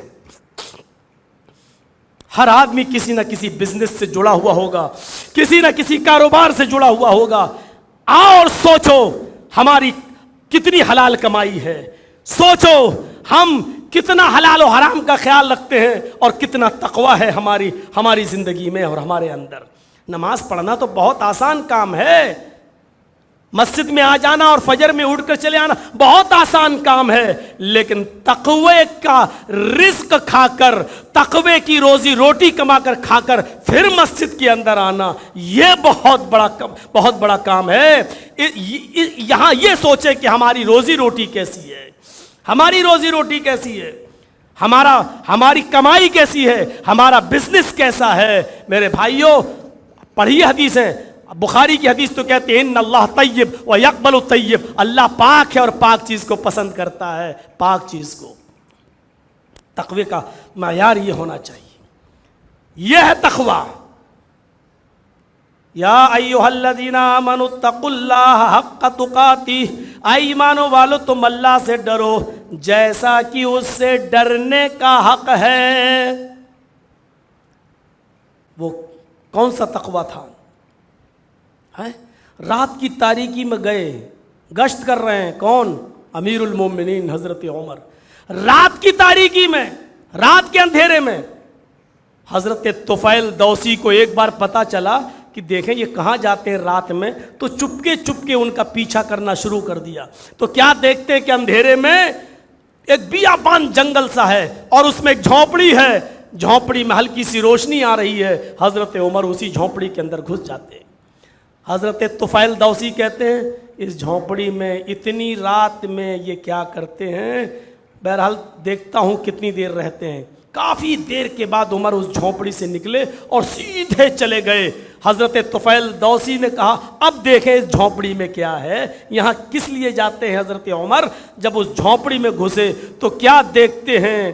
آنکھوں سے اندھی، پیروں سے لنگڑی، ہاتھوں سے کوڑھی ایک بوڑھیا ایک چٹائی پر بیٹھی ہوئی ہے۔ پوچھا بوڑھی ماں یہ آدمی جو یہاں آیا تھا یہ کون تھا؟ بڑھیا کہتی ہے میرا بیٹا تھا۔ کہ نہیں ماں تیرا تو کوئی بیٹا ہی نہیں ہے، میں اس کا نام جاننا چاہتا ہوں کہ یہ کون تھا جو ابھی یہاں سے گیا ہے۔ بڑھیا کہتی ہے بیٹا مجھے اس کا نام نہیں معلوم، وہ تو 4 سال سے برابر یہاں آتا ہے، کوئی دن اس کا ناغہ نہیں ہوتا ہے، کسی دن اس کی غیر حاضری نہیں ہوتی ہے، رات ہی میں آتا ہے۔ میں نے اس سے 50 بار نام پوچھا لیکن اس نے کہا میں تیرا بیٹا ہوں۔ بس ماں تجھے نام سے کیا مطلب، میں تیرا بیٹا ہوں۔ کہا اچھا تو کرتا کیا ہے وہ؟ کہا میرے بیٹے ابھی جو لڑکا جو آدمی یہاں سے گیا اس کے بارے میں تم جاننا چاہتے ہو؟ کہ ہاں۔ کہا بیٹا وہ 4 سال سے برابر یہاں آتا ہے، آتے ہی سب سے میں چلنے کے لائق نہیں ہوتی ہوں، میں اسی بستر پر اسی چٹائی پر میں لیٹرین کر لیتی ہوں، میں اپنی قضائے حاجت سے فارغ ہو جاتی ہوں۔ وہ آتا ہے تو سب سے پہلے اپنے ہاتھ سے میری گندگی کو صاف کرتا ہے، میرے بستر کو صاف کرتا ہے، پھر میرے جسم سے چادر اڑا کر کپڑے اتارتا ہے کیونکہ میں ہاتھوں سے کوڑی ہوں، پیروں سے لنگڑی ہوں، پھر وہ اسی کنویں کے پاس بیٹھ کر میرے کپڑے دھلتا ہے، پھر وہ سوکھنے کے لیے ڈال دیتا ہے، پھر یہیں پر تازہ تازہ گرم گرم کھانا بناتا ہے اور پھر وہ مجھے کھلاتا ہے. میرے منہ میں دانت نہیں ہے اس لیے پہلے وہ اپنے منہ پہ چباتا ہے پھر اس کو میرے منہ میں ڈالتا ہے, اور جب تک میرا پیٹ نہیں بھر جاتا وہ یہاں سے جانے کا نام نہیں لیتا ہے. یہ 4 سال سے میری خدمت کر رہا ہے. حضرت طفیل دوسی کے آنکھوں میں آنسو آ گئے, چیخ پڑے امیر المومنین میں نے کیا سوچا تھا اور آپ کیا نکلے. ماں جانتی ہو وہ کون ہے؟ کہ نہیں. کہ وہ امیر المومنین ہے عمر فاروق رضی اللہ تعالیٰ عنہ ہے. بڑھیا سناٹے میں آ گئی, امیر المومنین 4 سال سے میرے دروازے پر وہ آ رہا ہے. طفیل دوسی دربار خلافت کی طرف جاتے ہیں, عمر فاروق کے دروازے تک جاتے ہیں کہ دیکھیں اب کیا کر رہا ہے. جب پہنچتے ہیں تو کیا دیکھتے ہیں کہ عمر فاروق تہجد کی نماز سے فارغ ہو کر دونوں ہاتھوں کو بلند کر کے اپنے رب کے سامنے یہ دعا مانگ رہے ہیں, ربنا اصرف عنا عذاب جہنم ان عذابها کان غراما. اے اللہ جہنم کے عذاب سے ہمیں بچا لے, جہنم کا عذاب سے ہمیں نجات فرما, نجات دے دے. اے اللہ تیرا عذاب بہت ہی زیادہ سخت اور چمٹنے والا ہے. پیچھے سے طفیل دوسی کہتے ہیں, پیچھے سے چیخ کر کہتے ہیں, رات کے اندھیرے میں بوڑھی عورتوں کی گندگی کو صاف کرنے والا, اس کے کپڑے دھلنے والا, اپنے ہاتھ سے اس کو کھانا کھلانے والا. اے عمر اگر ایسا آدمی جہنم میں چلا جائے تو پھر مجھے کوئی بتائے کہ پھر جنت میں کون جائے گا, پھر مجھے بتائے پھر جنت میں جانے کی توقع میں کس کی رکھوں. میرے پیارے ساتھیوں, جب امیر المومنین نے پیچھے مڑ کے دیکھا تو نظریں آسمان پہ ڈالی. اے اللہ آج میری نیکی ظاہر ہو گئی, آج میرا راز فاش ہو گیا. جس کام کو, جس عمل کو میں صرف تیری خوشنودی کے لیے اور تیری رضامندی کے لیے کر رہا تھا, آج راز بھی فاش ہو گیا, آج وہ چیز وہ عمل بھی فاش ہو گیا. اے اللہ اس کو تکبر میں مت لکھنا, اے اللہ اس کو غرور میں مت لکھنا. اے اللہ اب تک میں نے یہ کام کیا تو تیری رضامندی کے لیے کیا, تیری خوشنودی کے لیے کیا. یہ تقوی کی کون سی سیڑھی تھی, یہ تقوی کی کون سی لفٹ تھی کہ امیر المومنین کو مجبور کر رہی ہے رات کے اندھیرے میں ایک بوڑھی عورت کی خدمت کرنے پر, اور اس کا راز کسی کو نہیں معلوم. وہ تو حضرت طفیل دوسی نے بعد میں بتایا. میرے پیارے ساتھیوں, ہم اور آپ ہیں کہاں اور کتنے بڑے پرہیزگار ہونے کی نوٹنکی اور ناٹک کرتے ہیں اور ڈرامہ کرتے ہیں. ہم مسجد کے اندر سے نکلے اور داڑھی پہ ہاتھ پھیرتے ہوئے جا رہے ہیں, ایسا لگتا ہے کہ کتنا بڑا اللہ پر احسان کر کے ہم مسجد سے نکلے ہیں, کتنا بڑا احسان کر دیا. 4 رکعت نماز پڑھ کے کیا نکلے, 100-200 روپے مسجد یا مدرسے کو ہم نے خیرات و صدقہ کیا دے دیا, زکوٰۃ کیا دے دی. ایسا لگتا ہے کتنا بڑا ہم نے اپنے رب کے اوپر احسان کر دیا. ہمارا احسان اس احسان کے آگے کیا ہے کہ اللہ کے نبی کہہ رہے غزوہ تبوک کے موقع پر, ہے کوئی جو 100 اونٹ مجھے دے اللہ اس کو جنت دے گا. حضرت عثمان اٹھتے کہ اللہ کے رسول میں دے رہا ہوں. آپ نے کہا عثمان کے علاوہ کوئی اور ہے جو 100 اونٹ دے؟ دوبارہ عثمان اٹھتے کہ میں 100 اونٹ اور دے رہا ہوں. آپ نے کہا کوئی اور ہے عثمان کے علاوہ جو دے؟ عثمان پھر اٹھتے کہ میں 100 اونٹ اور دے رہا ہوں. اللہ کے نبی نے کہا کہ عثمان تم سے نہیں کہہ رہا ہوں, عثمان کے علاوہ کوئی اور ہے جو 100 اونٹ دے؟ چوتھی بار بھی عثمان غنی اٹھتے کہ میں 100 اور دے رہا ہوں. 7 مرتبہ اللہ کے نبی نے کہا عثمان کے علاوہ, عثمان کے علاوہ, عثمان کے علاوہ اللہ, لیکن 7 بار عثمان غنی اٹھتے ہیں. اللہ کے رسول پھر رک گئے اور رکنے کے بعد کہا اگر میں بار بار اور کہوں گا تو عثمان ہی اٹھیں گے, اور کوئی نہیں دے رہا ہے. شاید کسی کے پاس اتنی 100 اونٹ دینے کی استطاعت نہیں. ظہر کی نماز کا وقت ہو جاتا ہے, ظہر کی نماز پڑھاتے ہیں, ظہر کی نماز پڑھانے کے بعد فارغ ہوتے ہیں, کہتے لوگوں نماز پڑھانے کے بعد ابھی جبریل میرے پاس آئے اور جبریل نے کہا کہ عثمان کو خوشخبری دے دو, آج 700 اونٹ دیے ہیں عثمان نے. اے عثمان سنو, اے صحابہ سنو, آج عثمان نے اتنا بڑا نیک کام کیا ہے, اتنا بڑا نیک کام کیا ہے کہ آج ابھی مجھے جبریل نے بتایا کہ عثمان کو خوشخبری دے دو. عثمان سنو, تمہارے رب نے کیا کہا ہے, ما ذر عثمان, ما ذر عثمان, ما ذر عثمان, ما عمل بعد اليوم قط. آج کے بعد میرا عثمان ایک بھی نیک کام نہ کرے پھر بھی اللہ اس کو جنت دے کر رہے گا. ایک بھی نیکی نہ کرے پھر بھی اللہ اس کو جنت دے کر رہے گا۔ اتنے بڑے نیک کام کرنے والے، اتنا صدقہ و خیرات دینے والے میرے بھائیو، انہوں نے کبھی احسان نہیں جتایا ہے۔ آج 100 روپے بھی ہم کسی کو دیتے ہیں تو 2 باتیں سنانے کے بعد دیتے ہیں۔ رکھ لو ان مدرسے کے لوگوں پر جو آتے ہیں یو پی، بہار، بنگال سے اور آپ کے دروازوں پر چندہ کرنے کے لیے، ان کا احسان مانو، ان کا شکریہ ادا کرو جو تمہارے پاس آ کر یہ زکوٰۃ و خیرات تم سے لے کر تمہارے بوجھ کو ہلکا کرتے ہیں۔ ورنہ یہ آپ کی ذمہ داری ہے کہ ان غریب بستیوں میں گھوم گھوم کر آپ جاؤ، آپ ان کو دو جو ضرورت مند ہیں۔ یہ ذمہ داری آپ کی اوپر عائد ہوتی ہے، لیکن شکر ادا کرو ان غریبوں کا، ان مدرسے کے اساتذہ کا جو بیچارے آپ کی چوکھٹ پر آ کر آپ کو ایک بہت بڑے بوجھ سے آپ کو ہلکا کر دیتے ہیں۔ میرے بھائیوں، احسان کبھی مت جتائیے گا، کبھی نہیں۔ کسی کی مدد کرنا ہو تو بہت چپکے سے، کسی احسان مت جتائیے۔ عزت نفس بھی کوئی چیز ہوتی ہے، عزت نفس بھی وہ تقوی کا ایک معیار بھی تو ہوتا ہے۔ بخاری شریف پڑھیے، ذرا تصور کریے کہ وہ کیا چیز تھی۔ جاءتنی سائلہ، حضرت عائشہ فرماتی ہے کہ ایک مانگنے والی میرے پاس آئی، ایک مانگنے والی میرے پاس آئی، معہا صبیان، اس کے ساتھ 2 چھوٹے چھوٹے بچے تھے، دونوں بھوکے تھے، اس کی ماں بھی بھوکی تھی۔ کہنے لگی شیئا للہ، اللہ کے نام پر کچھ دے دو۔ حضرت عائشہ کہتی کہ میرے پاس 1 کھجور رکھی تھی۔ 1 کھجور کی حیثیت کیا ہے، لیکن اللہ کا ڈر دیکھو۔ مانگنے والی میرے دروازے پر آئی، بخاری کے اندر ہے 1 کھجور اور مسلم کے اندر ہے 3 کھجوریں میرے پاس رکھی تھیں۔ بخاری میں ہے 1 کھجور، حضرت عائشہ وہ کھجور رکھ دی تھیں، کہیں سے آئی رکھ دی۔ سیکھو حضرت عائشہ صدیقہ سے، 1 کھجور کہیں سے ملی تو اس کو سنبھال کر رکھ دی۔ میرے شوہر آئیں گے تو میں ان کو دے دوں گی، دعوت و تبلیغ کر کے آئیں گے، تھکے ہوئے آئیں گے، پسینہ پسینہ ہو کر آئیں گے، بھوکے ہوں گے۔ یہ کھجور ان کو، شوہر کی خدمت کا جذبہ دیکھو۔ لیکن وہ مانگنے والی آئی تو وہ کھجور اٹھا کر اس کو دے دی۔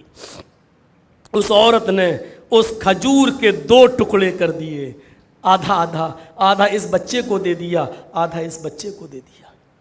مسلم میں ہے 3 کھجوریں میرے پاس تھیں، میں نے تینوں اس عورت کو دے دی۔ اس عورت نے 1 کھجور اس بچے کو دے دی، 1 کھجور اس بچے کو دے دی، اور 1 کھجور اپنے کھانے کے لیے رکھ لی۔ بچوں نے اپنی اپنی کھجوریں کھا لیں اور دونوں بچے ماں کی کھجور پر جھپٹ پڑے۔ حضرت عائشہ کہتی ہے میں اس منظر کو اپنی آنکھ سے دیکھ رہی تھی۔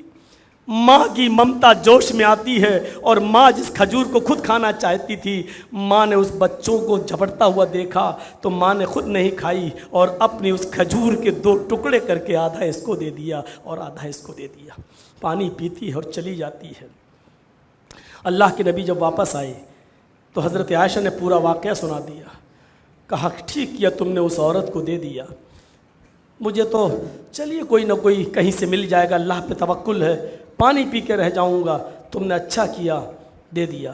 کہا اللہ کے رسول، میرے پیارے سرتاج، اس عورت کی حالت دیکھ کر آج مجھے بھی رونا آ گیا۔ اس نے اپنی کھجور کے 2 ٹکڑے کر کے آدھا اس کو دے دیا۔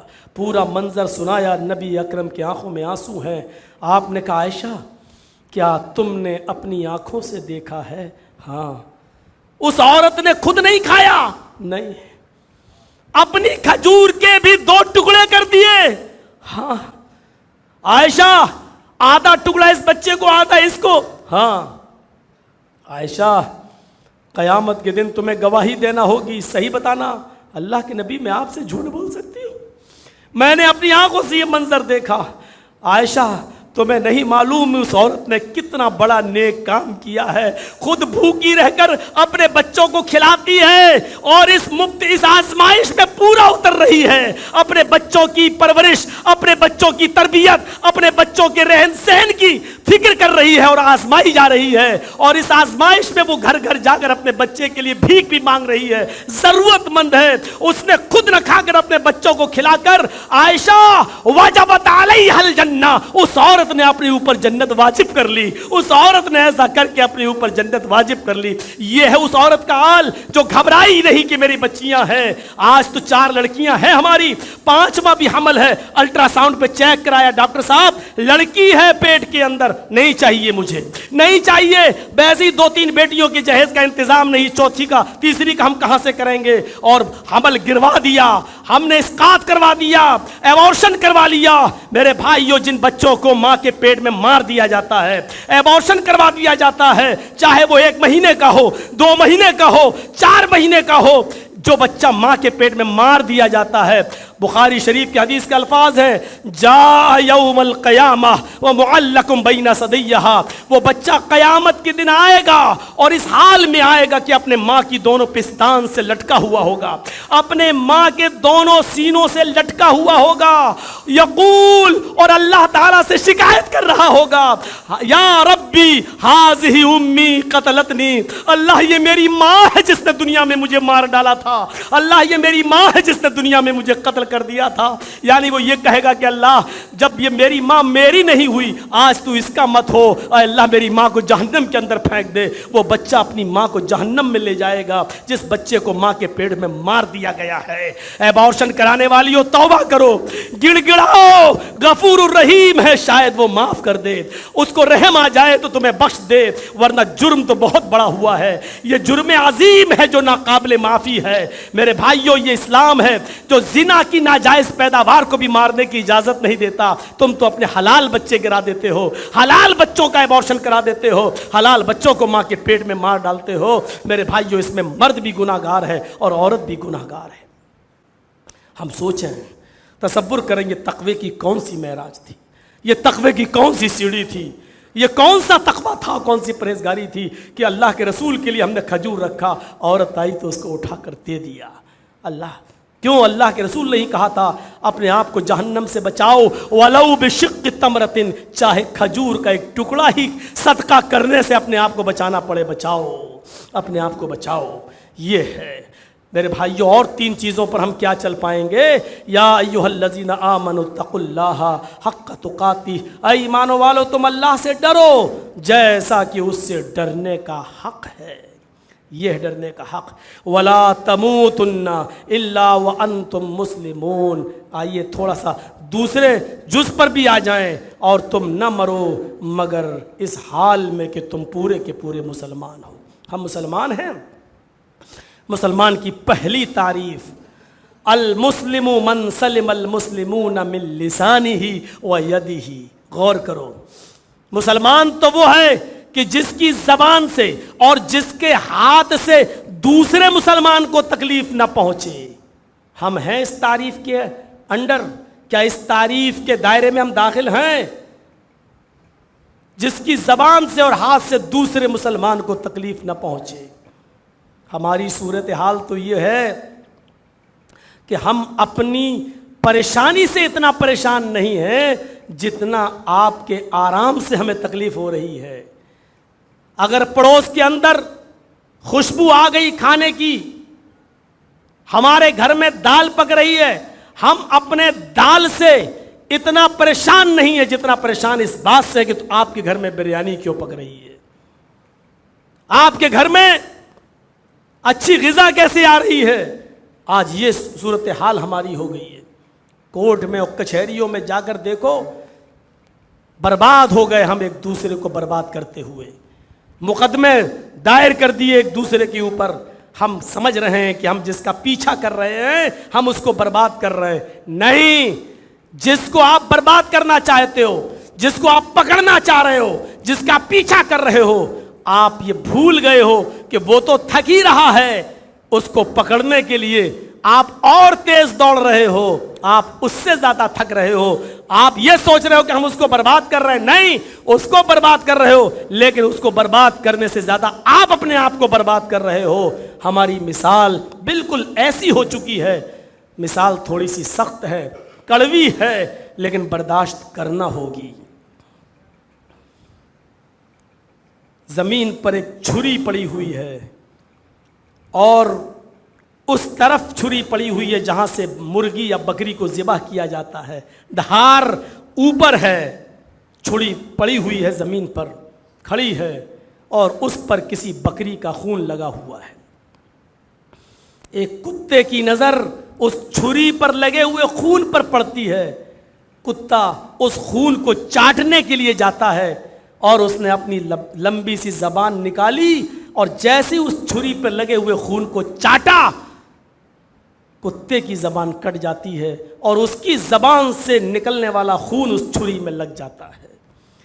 کتا دیکھ رہا ہے، وہ سمجھتا ہے کہ ابھی خون اور باقی ہے، پھر اس کو چاٹتا ہے، زبان دوسری جگہ سے کٹتی ہے اور پھر خون اس چھری پہ لگ جاتا ہے۔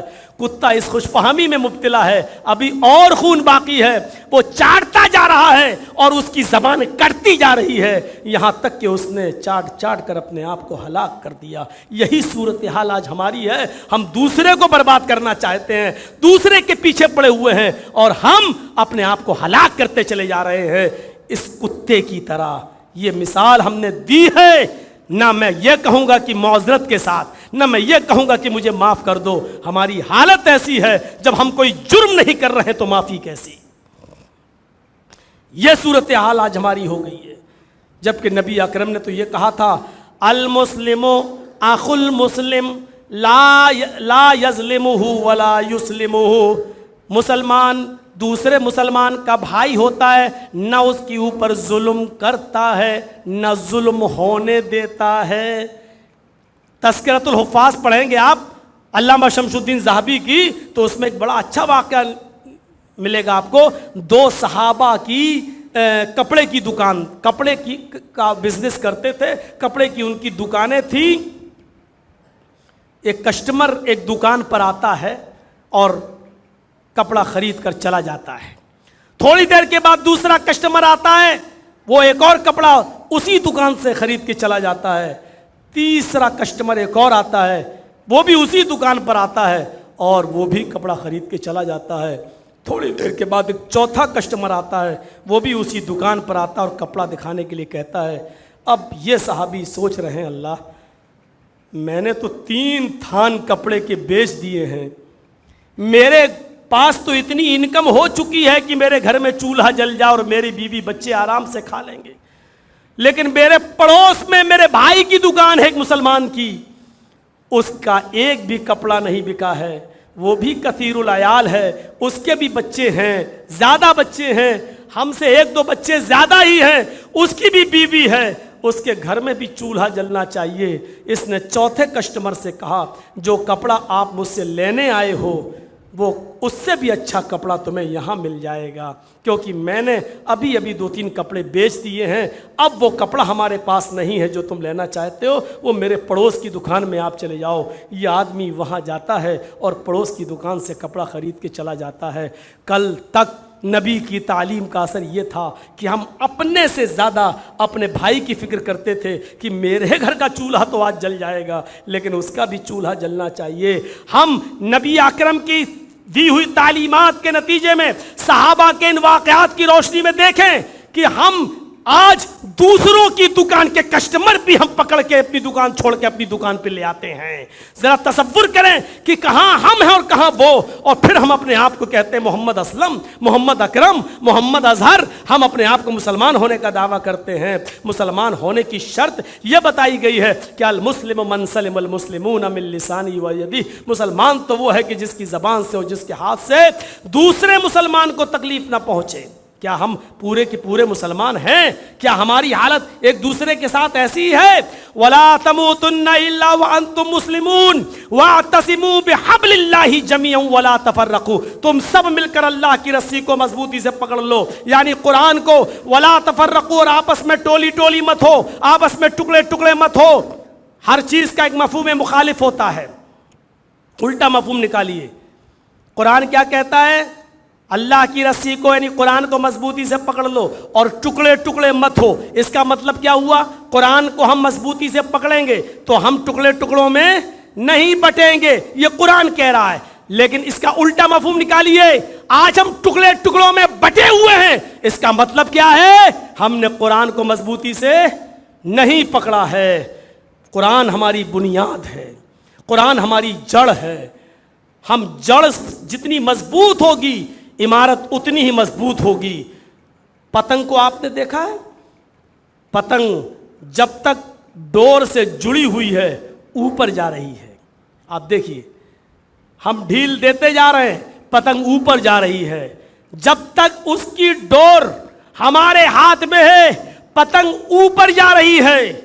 کبھی آپ نے دیکھا دوسری پتنگ والا جب ہمارے پتنگ کی ڈور کو کاٹ دیتا ہے، اور پتنگ جب اپنی بنیاد سے اپنی جڑ سے کٹ جاتی ہے تو پھر وہ اوپر نہیں جاتی ہے. پھر اس کا انجام کیا ہے؟ ہچکولے کھاتے ہوئے، جمپنگ کرتے ہوئے پھر وہ نیچے آتی ہے، اور نیچے محلے کے چھچورے لڑکے، نیچے ہماری قوم کی بگڑی ہوئی نسل میں پلنے والی اولادیں پھر اس پتنگ پر ٹوٹتی ہیں، اور کبھی کبھی اس پتنگ کے ٹکڑے ٹکڑے ہو جاتے ہیں چھینا جھپٹی میں. کیوں؟ یہ پتنگ جو بلندی پہ جا رہی تھی، یہ پتنگ جو عروج پہ جا رہی تھی، یہ پتنگ جو اونچائیوں پہ جا رہی تھی، عزت کی بلندی طے کر رہی تھی. کیوں کر رہی تھی؟ کیونکہ وہ اپنی بنیاد سے اپنا رشتہ جوڑے ہوئے تھی تو اوپر جا رہی تھی. اور جب اس نے اپنی بنیاد سے رشتہ ختم کیا تو اس کا انجام پھر ترقی نہیں ہے، اس کا انجام پھر عروج نہیں ہے. جب اس نے اپنی بنیاد سے ناتا توڑا تو اس کا انجام زمین پر آنا ہے، پستی کی طرف آنا اور ٹکڑے ٹکڑے ہو جانا ہے. جب تک ہم اپنی بنیاد کو مضبوطی سے پکڑے رہیں گے، قرآن کو مضبوطی سے پکڑے رہیں گے، کائنات کی کوئی قوم ہمیں رسوا نہیں کر سکتی ہے، کائنات کی کوئی قوم ہمیں ذلیل نہیں کر سکتی ہے. ہم عزت کی بلندی پہ جائیں گے، ہم آسمانوں کی بلندی چھوئیں گے، لیکن جب ہم اپنے رشتے کو، بنیاد کو قرآن سے توڑ لیں گے، اور جب ہم اپنی جڑ سے اپنا رشتہ ختم کر لیں گے تو پتنگ کی طرح زمین پہ آئیں گے. دنیا کے اوباش بچے جیسے پتنگ کو پھاڑ دیتے ہیں، دنیا کی ساری قومیں ہمیں پھاڑ دیں گی، ٹکڑے ٹکڑے کریں گی. میرے بھائیوں، آج پوری دنیا کی سطح پر آپ مسلمانوں کو اٹھا کر دیکھ لیں، میرے بھائیوں کبھی اتنا ذلیل کسی دور میں مسلمان نہیں ہوا جتنا اس صدی میں ذلیل ہو رہا ہے. پڑھو دیکھو، عراق کا مسئلہ دیکھ لو، ایران کا معاملہ دیکھ لو، سیریا کا معاملہ دیکھ لو، پاکستان کے حالات دیکھ لو، افغانستان کے حالات دیکھ لو، پوری دنیا کی سطح پر جہاں مسلمان ہیں وہاں کے حالات دیکھ لو، اپنے ہندوستان کے حالات دیکھ لو. قرآن کی آیت چیخ چیخ کے کہتی ہے ضربت علیہم الذلۃ والمسکنہ. اتنا ذلیل، اتنا رسوا، اتنا پستی کی طرف کبھی مسلمان نہیں گیا جتنا اس دور میں گیا. اور دنیا کی ساری قومیں آج ہمیں جیسے نچانا چاہ رہی ہیں ویسے ناچ رہی ہیں. جو قوم امامت کے لیے آئی تھی، جو قوم رہبری کے لیے آئی تھی، جو قوم اپنی دولت غریبوں اور مسکینوں پر لٹانے آئی تھی، آج وہ گدائی کا کٹورا لے کر دوسروں کے سامنے بھیک مانگ رہی ہے. میرے بھائیوں، اپنے عروج و زوال کو دیکھو، اپنی تاریخ کو پڑھو، اپنا شاندار کارنامے دیکھو. جب ہم قرآن سے اپنے رشتے کو جوڑے ہوئے تھے ہم نے ترقی کی ہے، اور جب ہم نے قرآن سے اپنا رشتہ توڑا تو آج ہماری یہ حالت ہو چکی ہے. یہ حالت، قرآن کو رسم و رواج سے نکالیے. قرآن صرف اس لیے نہیں آیا کہ ہم گھر بنائیں تو قرآن پڑھ لیں اور اس کے بعد میں پھر پوری زندگی اس میں جھوٹ بولتے رہیں. ہم قرآن اس لیے نہیں آیا کہ کوئی دکان ہم خریدیں اور اس میں قرآن کی تلاوت کر لیں پھر ساری زندگی اس قرآن کو ہم جھوٹ کی بنیاد پر چلاتے رہیں. میرے بھائیوں، قرآن صرف اس لیے نہیں آیا کہ کوئی آدمی مر گیا تو ہم کچھ لوگوں کو بلا کر قرآن پڑھ کے اس کے اوپر بخش دیں پھر ساری زندگی اس کے لیے دعائے مغفرت نہ کریں اور اس کو ہم اپنی دعاؤں میں یاد نہ رکھیں. معاف کیجئے گا، ان رسم و رواجوں سے نکلنا ہوگا اور قرآن کو ہمیں قرآن پر ہمیں وہ عمل کرنا ہوگا جو ہمیں جناب محمد رسول اللہ صلی اللہ علیہ وسلم نے بتایا تھا. ایک ایک آیت صحابہ سنتے تھے، کہ نہیں اب آگے نہیں، پہلے ہم اس پر عمل کر کے دکھائیں، پہلے ہم اس پر عمل کریں. ہمارے ہاں رسمی قرآن پڑھا جاتا ہے، وہاں رسم نہیں تھی، وہاں ایک ایک آیت پر عمل کیا جاتا تھا. تو میرے بھائیوں، قرآن سے ہمیں اپنے رشتے کو جوڑنا ہے اور ہمیں اپنے رشتے کو مضبوط کرنا ہے. اور پھر آخری چیز، وَاذْكُرُوا نِعْمَةَ اللَّهِ عَلَيْكُمْ إِذْ كُنْتُمْ أَعْدَاءً فَأَلَّفَ بَيْنَ قُلُوبِكُمْ. ہمیں اسلام کی نعمت جو ملی ہے، ہم آپس میں بھائی بھائی ہو گئے. پہلے ایک دوسرے کے دشمن تھے تو ہمیں اور آپ کو بھائی بھائی بن کر رہنا ہے، ایک دوسرے کے غم میں شریک رہے. صلاح الدین ایوبی کے دور میں جب کوئی آدمی کشتی پر بیٹھے ہوئے تھے اور ایک آدمی کا پیالہ، ایک سپاہی کا پیالہ، ایک مسلمان کا مٹی کا پیالہ جب سمندر میں گر گیا تو وہ چلایا میرا پیالہ، اب میں کھانا کس میں کھاؤں گا. جس اس کے منہ سے پیالہ نکلا، صلاح الدین ایوبی کی ساری فوج جو کشتی میں بیٹھی تھی سمندر میں چھلانگ لگا دیتی ہے، ڈبکیاں مارتی ہے اور تیرتی ہوئی اس پیالے کو ڈھونڈتی ہے، اور اس وقت تک گوتا لگاتی رہی جب تک کہ اس کا پیالہ نہیں مل گیا۔ پھر جس کو پیالہ ملا وہ پیالہ ڈھونڈ کے لایا اور سب لوگ پھر کشتی میں بیٹھ گئے۔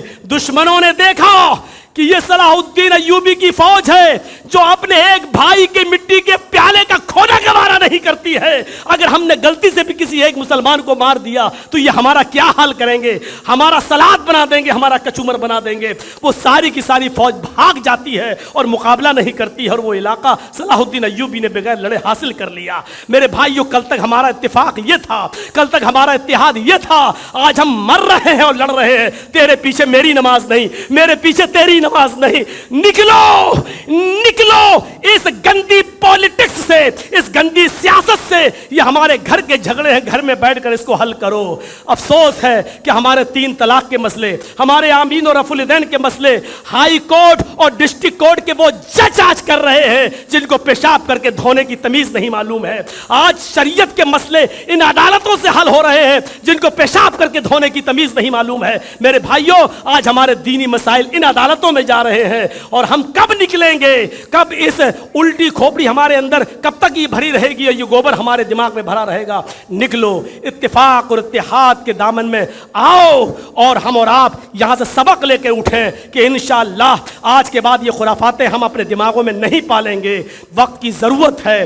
آج جو اوپر بیٹھے ہوئے ہیں، اوپر بس اشارہ کافی ہے، وہ تو چاہتے ہی ہیں کہ ہم ان کو آپس میں لڑائیں، ہم ان کو آپس میں بانٹیں۔ اور آپ دیکھ لو، یہ سارا گندا کھیل بنگال کی سرزمین پہ کھیلا گیا، یہی کھیل بہار کی سرزمین پہ کھیلا گیا، یہی کھیل اتر پردیش کی سرزمین پر بھی کھیلنے کی کوششیں ہو رہی ہیں۔ میرے بھائیوں، اس کھیل کو سمجھنے کی ضرورت ہے، عقل مندی کی ضرورت ہے، دانش مندی کی ضرورت ہے، اور مسلمانوں کو ایک پلیٹ فارم پہ آنے کی ضرورت ہے۔ میرے بھائیوں، ہم ایک، یہ تو سچ ہے، یہ سچ ہے کہ ہم بادشاہ نہیں بن سکتے، یہ سچ ہے کہ ہم ہندوستان میں وزیر اعظم نہیں بن سکتے، لیکن اگر ہم اتحاد اور اتفاق کے ایک پلیٹ فارم پہ آ جائیں تو یہ بھی سچ ہے کہ ہمارے بغیر کوئی دوسرا بھی نہیں بن سکتا ہے۔ ہم جس کو چاہیں گے اسی کو بنائیں گے۔ یہ سچ ہے کہ ہم نہیں بن سکتے، لیکن اگر ہم نے اپنی اجتماعیت اور اپنی طاقت کو پہچان لیا تو یہ بھی سچ ہے کہ ہمارے بغیر کوئی دوسرا نہیں بن سکتا ہے۔ تو ہم کم سے کم دوسری چیز کو سمجھنے کی کوشش کریں۔ اللہ سے دعا کرتا ہوں کہ بار الہ ہماری خطاؤں کو معاف فرما دے، اللہ ہمارے گناہوں کو